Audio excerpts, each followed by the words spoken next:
안녕하십니까.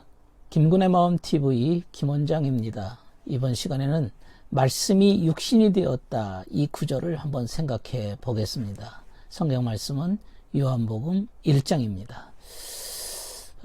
우리는 요한복음에서 요한이 기록한 주님의 생애를 봅니다. 요한은 주님이 부르신 제자 중에 한 사람입니다. 그리고 주님의 변모하심을 목격을 했습니다. 그리고 다른 제자들하고 좀 분리돼서 특별한 훈육을 받기도 했습니다. 12사도, 12제자라고 하는 것은 우리 마음의 세계로 말하면 내 마음속에 있는 10이라고 하는 다양한 모든 영적인 자질들을 의미합니다. 그 사도들 중에 가장 중요한 인물이 베드로, 요한, 야고보거든요. 베드로는 믿음을 상징하고 야고보는 행함을 의미하고 요한은 그 사랑하시는 제자, 사랑을 의미합니다. 그래서 믿음, 행함, 또 사랑, 이렇게 크게 대표하고 있습니다. 성경은 말씀으로 기록되어 있습니다. 그 말씀을 통해서 사람들에게 이제 증언하고 있습니다. 이 언어라고 하는 것은 각 사람의 내용물입니다. 말을 통해서 그 사람을 알 수가 있는 것이죠. 말을 통해서 그 사람을 알고 있습니다. 그런데 이 요한복음은 그 다른 복음서하고는 좀 다르게 기적에 관련된 기록이 좀 적습니다. 그리고 그 비유에 대한 이야기가 누가복음에는 참 많이 나오는데 요한복음에는 포함되지 않습니다. 대신에 유다 지역에서 주님의 그 공생의 활동, 지상생활, 그 마지막 주간 동안에 사도들에게 가르치신 내용, 이런 것들이 아주 세세하게 기록되어 있습니다.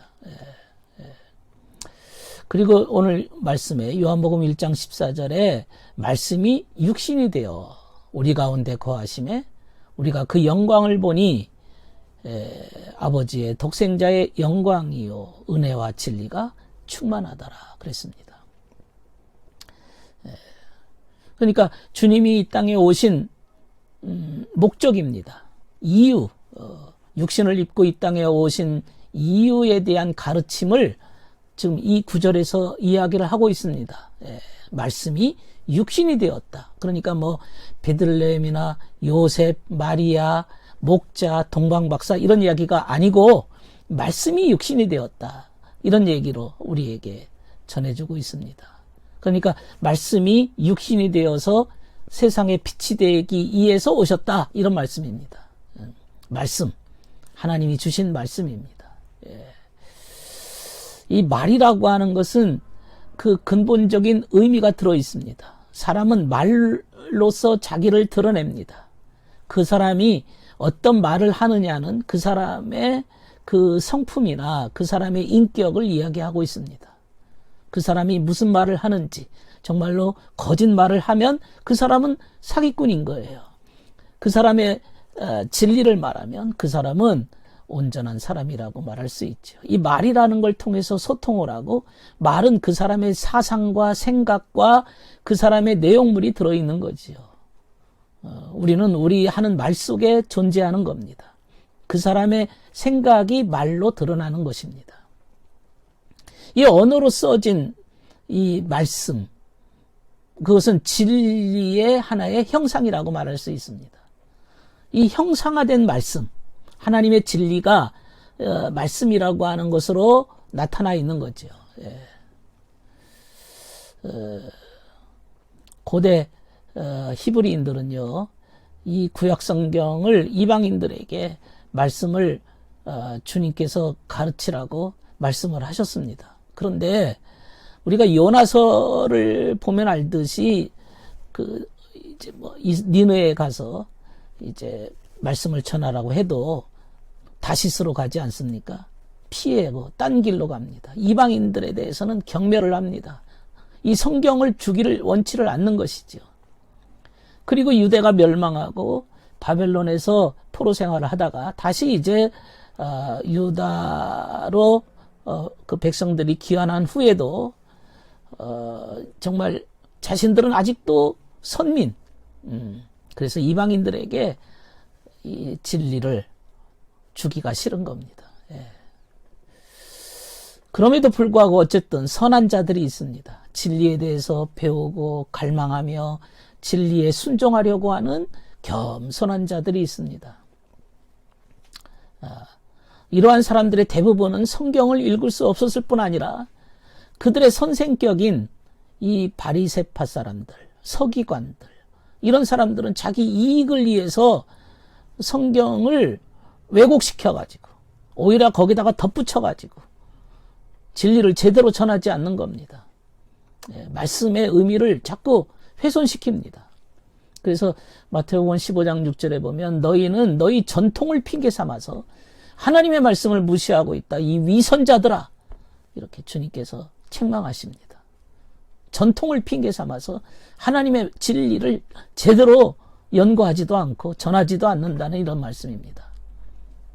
이 인간의 언어로 쓰여진 이 말씀을 통해서 인간에게 진리를 주시고자 했는데 사람들이 그 진리를 이방인들에게도 주기도 싫고 그리고 자기 백성들에게도 왜곡시켜가지고 덧붙여가지고 자신의 이익을 위한 하나의 수단과 도구로 사용하고 있는 것이죠.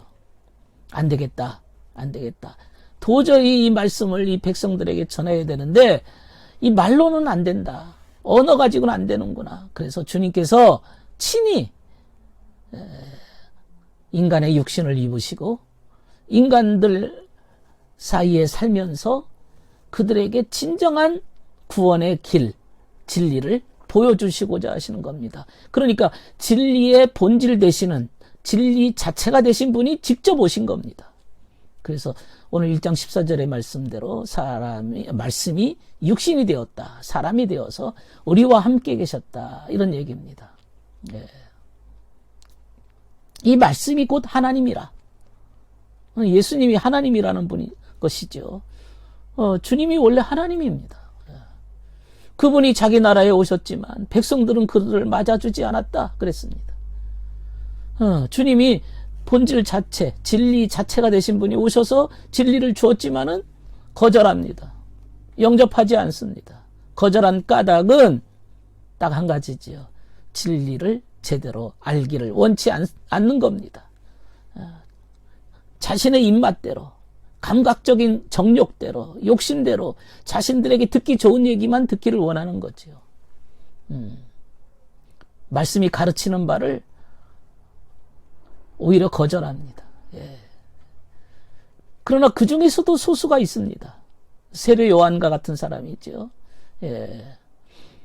이 세례 요한 같은 사람은 예수님을 하나님의 아들이심을 증거하죠.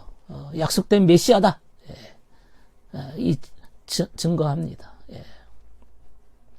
그리고 이제 예수님의 제자들 중에 또 나다나엘 같은 사람은 원래 이 나다나엘은 12 사도들의 그 목록에는 거론되지 않는 이름이지만 빌립보 뒤를 이어 언급되는 바돌로메가 이 나다나엘일 것이다 라는 것이 이제 보통 그렇게 이해를 하고 있습니다.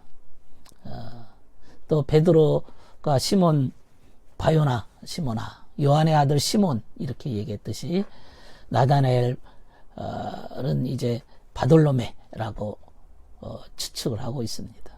어쨌든 이름에 상관없이 이 사람이 무화과 나무 아래에 있었다 이거죠. 무화과 나무 아래에 있었을 때 이 나다나엘이 부름을 받았다 이런 얘기입니다. 내가 무화과 나무 아래 너 있을 때 너를 보았다 이런 주님이 말씀하신 거거든요. 이게 영적인 의미가 들어있습니다. 무화과라고 하는 거 주님께서 무화과에서 열매를 찾으시지 않았습니까? 무화라고 하는 것은 이 영적인 의미로 또 마음의 세계로 말하면 선을 얘기합니다. 일상적인 삶 속에서의 선입니다. 그러니까 일상적인 삶 속에서 선하게 살고자 했던 사람입니다. 선을 갈망했던 사람입니다.